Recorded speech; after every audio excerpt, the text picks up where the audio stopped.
स्वागत आहे महाराष्ट्रीयन किचनमध्ये।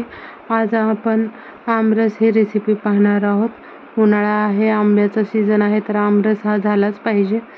तर आपण आंब्याचा रस कसा करायचा ते पाहणार आहोत। मी 4 आंबे घेतले आहेत, स्वच्छ धुवून त्याला पिकवून घ्यायचं आहे। असं 2 मी असे आंबे घेतले आहेत आणि 2 मोठेवाले घेतले आहेत आंबे। त्याला न पिकवता मी असं चिरूनच करणार आहे। तुम्हाला जसं म्हणजे सोपं पडतं तसं करा आंब्यानुसार, पण आजकाल आंब्यामध्ये खराब निघत आहेत, तर चिरूनच करा पिळण्यापेक्षा। आणि आंब्याचा रस करायची रेसिपी सोपीच आहे, सर्वांनाच माहीतच आहे कसा बनवायचा। प्रत्येकाची आपापली वेगळी पद्धत असते। मी माझ्या पद्धतीने दाखवत आहे कसं बनवत आहे ते। असे आपल्याला आंबे स्वच्छ पाण्यामध्ये टाकून धुवून वरची स्किन त्यांची काढून घ्यायची आहे आणि छोटे छोटे तुकडे करून मिक्सरला साखर आणि मीठ टाकून फिरवून घ्यायचं आहे। आपला रस तयार होतो। मग फ्रीजमध्ये ठेवायचा आहे खाण्याच्या आधी बनवून।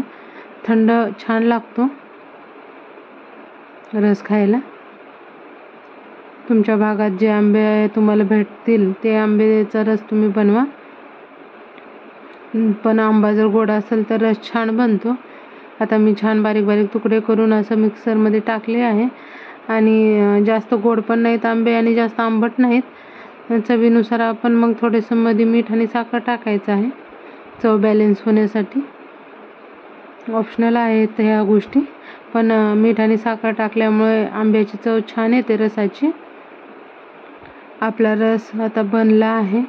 तुम्हाला किती घट्ट किती पातळ ठेवायचा आहे हे तुमच्या ह्याच्यावरच आहे। मी थोडासा घट्ट ठेवला आहे, कारण आम्ही आपल्या साध्या चपाती बरा खात आहोत। तुम्ही जर पुरणपोळी किंवा दुसरं कशा बरा खात असेल तर तुमच्या आवडीनुसार ठेवा किती घट्ट पातळ ठेवायचं ते।